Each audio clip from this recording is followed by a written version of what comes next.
everyone, and welcome to our podcast. I'm Riley. I'm Elaine. And I'm Noe.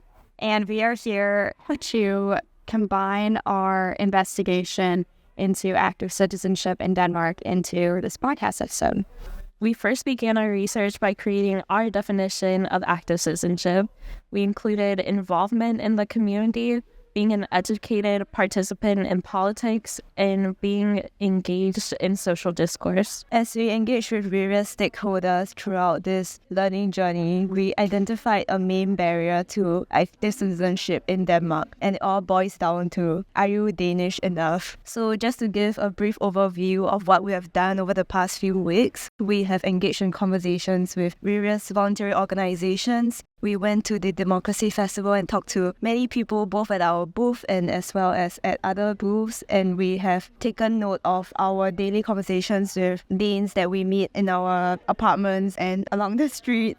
So at Allerop, we created a booth with a poster that said, "Are you a Danish citizen?" We researched that to become a Danish citizen, you had to pass a citizenship test, which is notoriously hard. And we found that some people just take it to prove that they are Danish enough. You also have to get 80% on the test in order to pass, which, given the difficulty of the questions, can be really, really hard. So we chose 5 of the most difficult questions, asking local Danes to translate for us.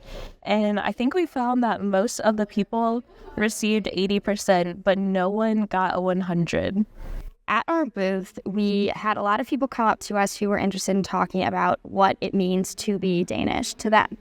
And while we never got a direct answer to this question, since it's a pretty widespread question, we did have a couple people who knew that certain things meant a lot to them in Danish society.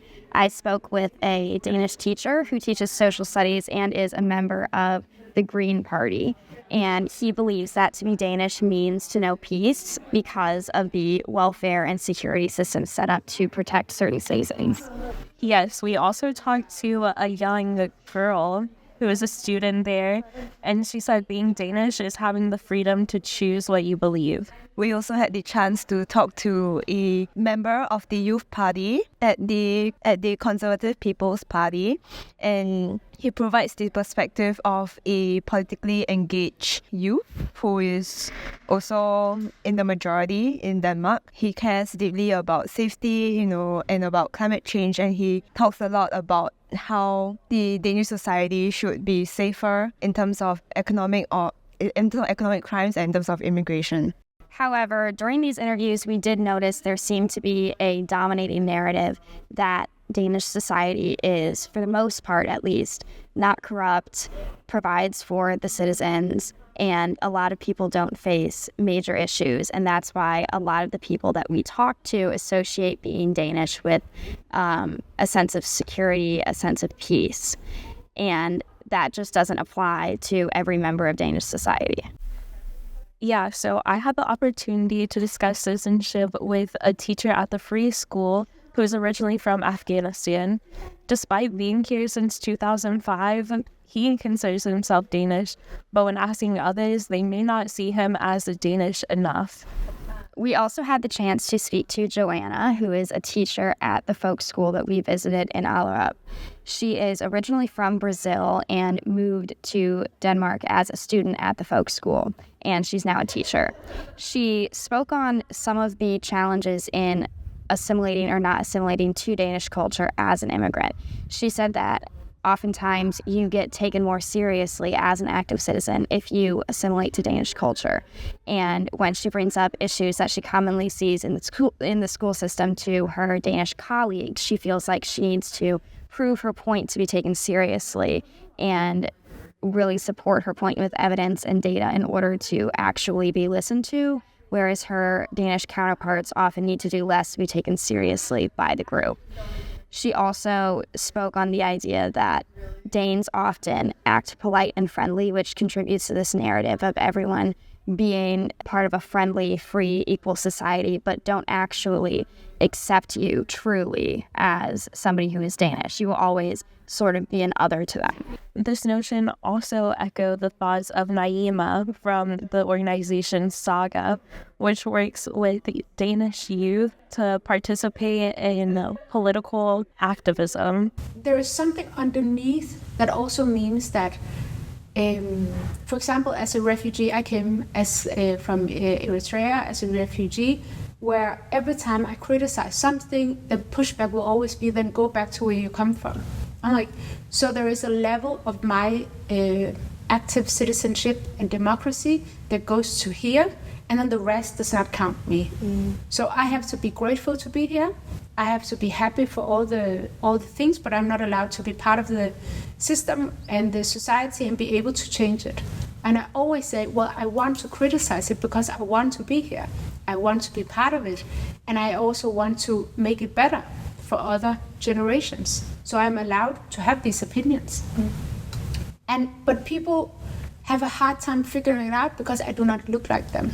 Similar to the experiences of Naima and Joanna, we have talked about similar issues with Mai, who is a white person in Denmark. So Mai expressed that she acknowledges that there are, quote, a lot of racist assholes in Denmark, and this includes both people from the older and the younger generation.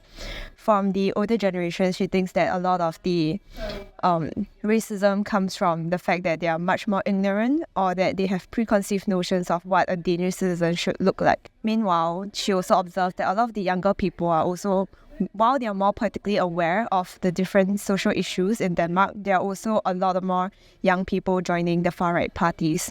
So overall, she concurs with the experiences of Naima and Joanna to say that there is a lot of unaddressed gaps in citizenship racism in Denmark. Mai also mentioned a similar point to our guest speaker, Catherine, in class, that there is an idea of don't rock the boat in Danish society because there is this overall narrative that Danish society is fairly free, fairly equal, and people don't often want to acknowledge that there are still underlying issues, which is something that a lot of the minority people that we spoke to have experienced in this country. There's a lot of not acknowledging privilege, the fact that you might have it easier than others. And both Naima and Catherine have experienced when they bring up issues that they see in Denmark, they're often expected to be quiet and to be grateful that they even get to be here rather than being valued voices in the active citizenship movement. I usually say that in Denmark, our politicians have made it so we are so comfortable, we are enough comfortable to not go to the streets. Like, could it be better? Yeah, but we could also have it worse, right? So why rock the boat? So there is something in our culture that is not like the French people. Like, they can actually shut down the whole metro and say, okay, listen, this is what we're doing. We do not have that culture. Naima expressed that at a certain point, her citizenship in Denmark stopped. She may be able to talk on an issue, but her points will not matter as much as a native white Dane. But other people that come here, they have to give up. Like, I have a friend from Rwanda. She's also a political refugee, but she has to give up her citizenship in Rwanda to get the Danish one. And it has taken her so many years to actually accept that that is part of her identity. And you have to, because all of us can say it's just a passport, but it's not just a passport if you're refugees. Like, the only thing that you brought from home and connecting you from something else. Especially living in this climate where people keep questioning whether you are Dane enough. Because I'll never be white, right? Mm-hmm. So what else can I do? I speak the language, I work, I pay tax, I went to school, I work in volunteer. So what more can we do? And people can't seem to answer that. So the real conversation is that, is Denmark for other people than white Danes? Mm-hmm. It is not.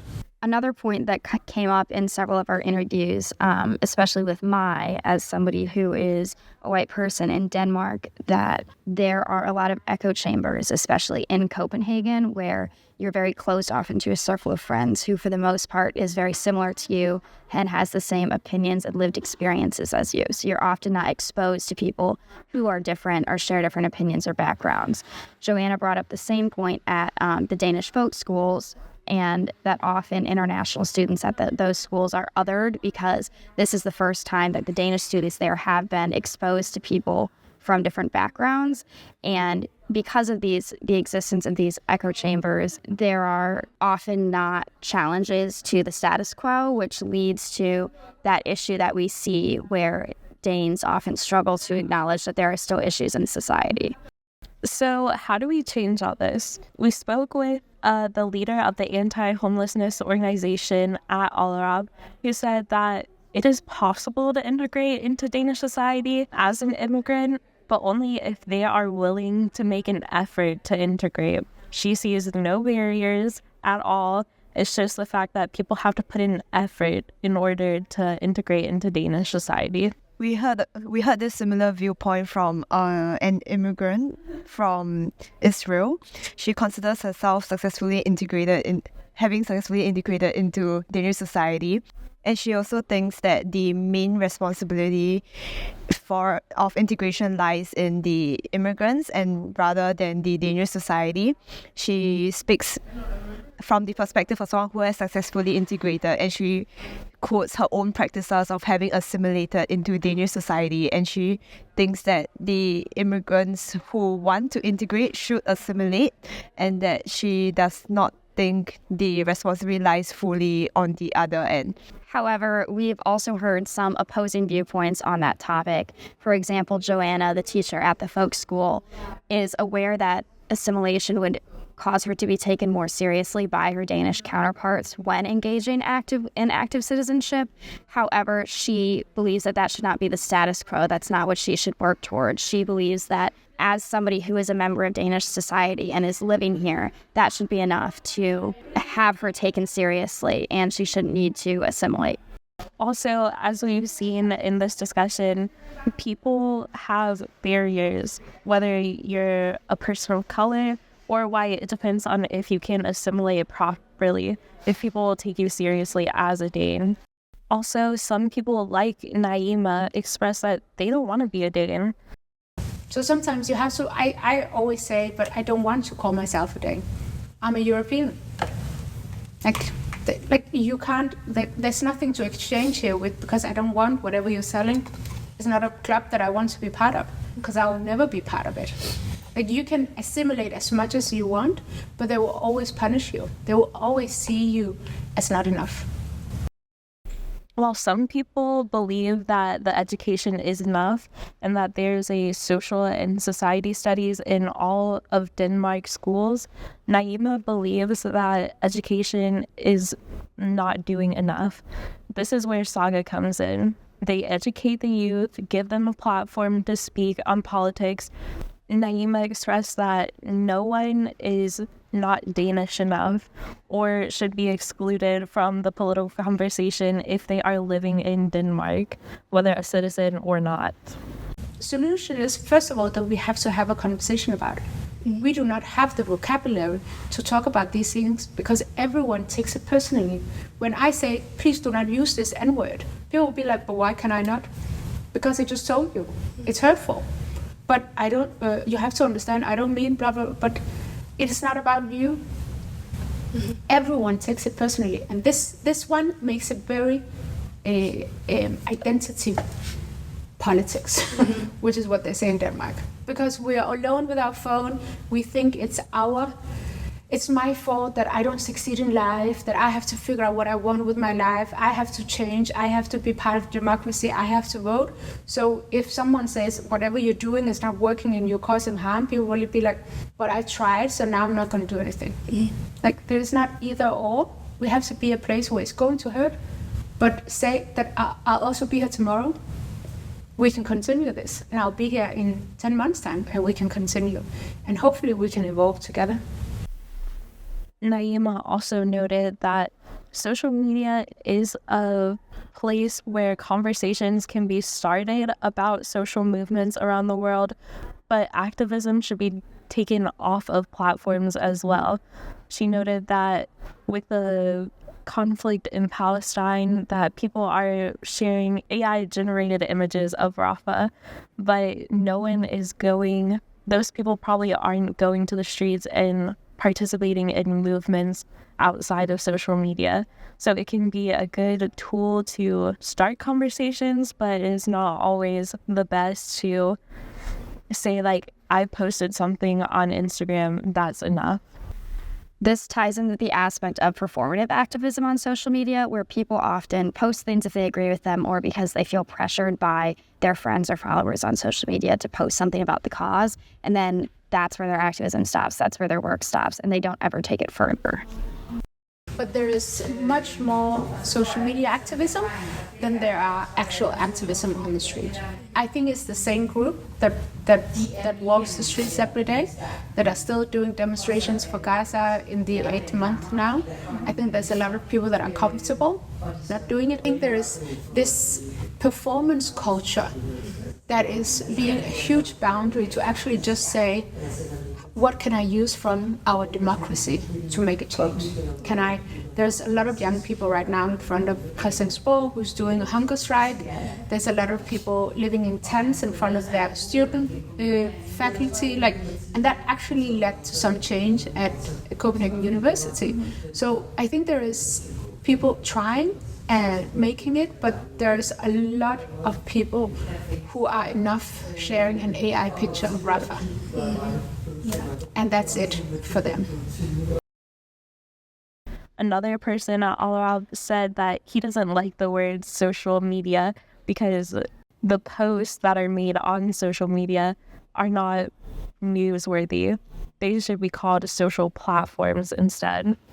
So overall, we see that there's still a lot of problems or complexities when it comes to enacting change from the bottom up, when it comes to encouraging whether we should encourage immigrants to assimilate or not, or how we should involve the Danes and in what way, and how we can actually get them to care more, and also about social media and how it may lead to performative activism or just not real change in general. So with all these difficulties from the bottom up, some people or Denmark is also looking at its government to enact the real change when it comes to integration between the two, the insider and the outsider. However, we have heard of perspective of criticisms towards the government efforts towards integration, not just because that the efforts are not working, but also that these efforts cost a lot of money, and these money also come from taxpayers' pockets. So there is resistance from some certain populations of the Danish society that thinks that the amount of money that's being invested in integration